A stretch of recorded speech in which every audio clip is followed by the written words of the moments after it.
कृष्णं वन्दे जगद्गुरुं माधव त्रिभुवन जनप्रियम्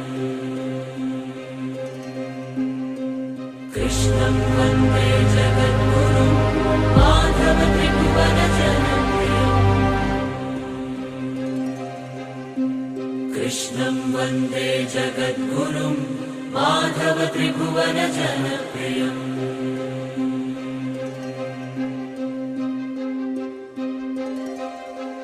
ఓం శ్రీకృష్ణ సద్గురవే నమః. ఓం శ్రీకృష్ణ పరబ్రహ్మణే నమః. కృష్ణం వందే జగద్గురుం. శ్రీమద్భగవద్గీత శ్లోకపారాయణ అథ అష్టాదశాధ్యాయః మోక్ష సన్యాస యోగః. 67వ శ్లోకం. ఇదం తే నా తపస్కాయ న భక్తాయ కదాచన నా చ శుశ్రూషవే వాచ్యం న చ మాం యోऽభ్యసూయతి. పద విభజన. ఇదం తే న ఆతపస్కాయ న అభక్తాయ కదాచన న చ అశుశ్రూషవే వాచ్యం న చ మాం యః అభ్యసూయతి. తాత్పర్యం: నీకు బోధించిన ఈ గీతాశాస్త్రాన్ని తపస్సు లేనివానికి గాని, భక్తుడు కానివానికి గాని, వినడానికి ఇష్టం లేనివానికి గాని, నన్ను దూషించేవానికి గాని ఎప్పటికీ చెప్పకూడదు అని తెలిపాడు భగవానుడు.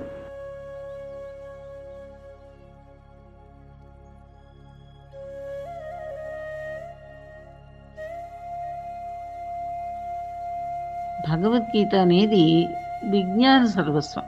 ఇందులో లేని విషయం అంటూ లేదు. మనం కొన్ని చదువులు చదవాలంటే దానికి ఎంట్రన్స్ ఎగ్జామ్స్ ఉంటాయి. ప్రతి దాంట్లోనూ మనని తీసుకోవడం జరగదు. ఆ ఎంట్రన్స్ ఎగ్జామ్లో పాస్ అయిన వాళ్ళని మాత్రమే ఆ క్లాస్లో తీసుకుని వాళ్ళు బోధించడం జరుగుతుంది.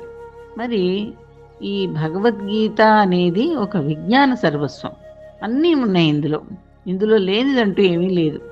మరి దీన్ని చదవాలన్నా, దీన్ని ఎవరికైనా వినిపించాలన్నా, ఎవరికైనా బోధించాలన్నా వాళ్ళకి అర్హత ఉండాలి కదా. మరి ఆ అర్హతలు ఏంటో ఈ శ్లోకంలో భగవానుడు తెలియజేస్తున్నాడు.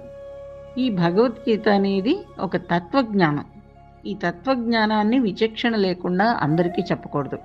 శరీరమే అంతా అనుకునే భౌతికవాదులు దీన్ని నిందించడం కానీ, దుర్వినియోగపరచడం కానీ, తప్పుడు భాష్యాలు చెప్పి అపఖ్యాతి పాలు చేయడం కానీ చేయవచ్చు. వాళ్ళు సరి అయిన జ్ఞానం లోపించి ఈశ్వరుణ్ణి దూషిస్తూ ఉంటారు. కనుక అలాంటి వాళ్ళకి ఇది చెప్పకూడదు. జగత్తులో జరిగే అన్ని తప్పులకు, హానులకు కొంతమంది ఈశ్వరుణ్ణే నిందిస్తూ ఉంటారు. వాళ్లకు మనిషికున్న బాధ్యత గురించిన అవగాహన కూడా ఉండదు. అటువంటి వాళ్ళకి ఈ తత్వాన్ని చెప్పకూడదంటూ ఈ శ్లోకాన్ని తెలియజేస్తున్నాడు. ఆత్మనిగ్రహం లేనివాడికి, భక్తి లేనివాడికి, సేవ చెయ్యని వాడికి, వినిపించుకోని వాడికి, నా గురించి చెడుగా మాట్లాడేవాడికి ఈ తత్వార్థాన్ని చెప్పొద్దన్నాడు భగవానుడు. అతి పవిత్రమైన ఈ బోధ అపాత్రుడికి, అనర్హుడికి ఇచ్చినట్లయితే నిరుపయోగం అయ్యే అవకాశం ఉంది. అహంభావం, గర్వం హృదయంలో తాండవిస్తున్నప్పుడు జనులకు ఈ బోధ చేస్తే వారి మనసులోకి ఎక్కదు. మురికి గుడ్డకు రంగు పట్టనట్టుగా అన్నమాట. కనుక వినయ విధేయతలు, భక్తి సేవాది భావాలు మొదలైనవి ఉన్నవారికే ఈ గీతాశాస్త్రాన్ని బోధించాలి. అంతేగాని ఇతరులకు కాదని భగవానుడు ఇందులో వివరిస్తున్నాడు. శారీరక తపస్సు, వాంగ్మయ తపస్సు, మానసిక తపస్సు చెయ్యని వాళ్ళనే అతపస్కులు అని అంటారు. తపస్సు అంటే కామత్యాగం అని కూడా అంటారు. కనుక కోరికల్ని అంటుపెట్టుకుని ఉండే వాళ్ళందరూ అతపస్కులే. తపస్సు చేయకుండా ఉన్నవాడు అంటే సుసూక్ష్మంగా ఆలోచించని వాడు, పచ్చి కాయ లాంటి వాడు, పండని వాడు అని అర్థం. అలాంటి వాడు భగవంతుణ్ణి పొందడం జరగదు. పండిన వాళ్లే ప్రాణయజ్ఞాన్ని నిర్వహిస్తూ అతన్ని చేరుకోగలుగుతారు. తపస్సు చేయని వాడు కసుకాయ లాంటి వాడు. అతనికి పండులోని రసమాధుర్యం తెలియదు. అందుచేతనే తపస్సు చెయ్యని వాడికి ఈ పక్వమైన జ్ఞానం అర్థం కాదు. దాన్ని చెప్పినా ఏ లాభము ఉండదు. గురువాక్యం మీద, ఈశ్వరుడి వచనం మీద విశ్వాసం లేని వాడినే అభక్తుడు అని అంటారు. విశ్వాసం లేని వాడికి ఏం లాభం చెప్పి మాత్రం? ఉపాసిద్దామని కానీ, సేవిద్దామని కానీ, విందామని కానీ ఇష్టం లేని వాడే అశుశ్రూషువు. శుశ్రూష అంటే వినాలనే ఇచ్చ. వినాలనే కోరిక ఉన్నవాడు విన్న దాన్ని సేవిస్తాడు, అంటే పాటిస్తాడు. అందుకనే శుశ్రూష అంటే సేవ అనే అర్థం కూడా వచ్చింది. విందామనుకునేవాడు దగ్గరగా ఒబ్బిడిగా కూర్చోవాలి. అందుకనే శుశ్రూష అంటే ఉపాసన అని కూడా అర్థం ఉంది. వినాలని కూడా అనుకోని వాడికి తత్వార్థాన్ని చెప్తే వ్యర్థమే అవుతుంది కదా.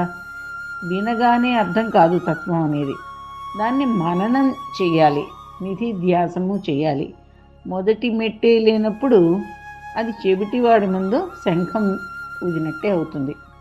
తపస్సు, భక్తి వినడానికి ఉత్సుకత ఉన్నా కూడా ఆ తత్వాన్ని చెప్పిన వాడి గురించి మంచి అభిప్రాయం లేని వాడికి దాన్ని చెప్పకూడదు. అతడు నూనె, బత్తి మాత్రమే ఉన్న సెమ్మె లాంటి వాడు. దీపజ్యోతి లేకపోతే వెలిగించడానికి కావలసిన సామగ్రి ఉన్నా లాభం లేదు కదా. ఎర్రగా కంటికింపుగా ఒడ్డు పొడుగు బాగా ఉన్న యువకుడైనా అతనిలో ప్రాణమే లేకపోతే లాభం లేనట్టుగా ఎన్ని యోగ్యతలున్నా దోషారోపణం చెయ్యకపోవడం అనే అసలైన గుణమే లేకపోతే అతడు తత్వజ్ఞానాన్ని వినడానికి కూడా అర్హుడు కాదు. కృష్ణార్పణం.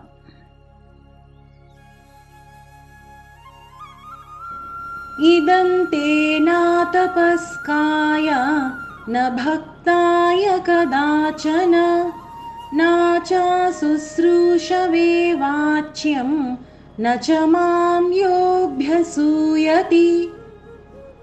ఇదం తే నా తపస్కాయ న భక్తాయ కదాచన నా చ శుశ్రూషవే వాచ్యం న చ మాం యోऽభ్యసూయతి.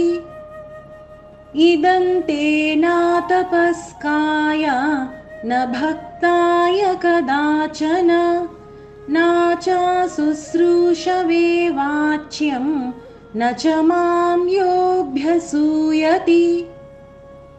ఇదం తే నా తపస్కాయ న భక్తాయ కదాచన నా చ శుశ్రూషవే వాచ్యం న చ మాం యోऽభ్యసూయతి.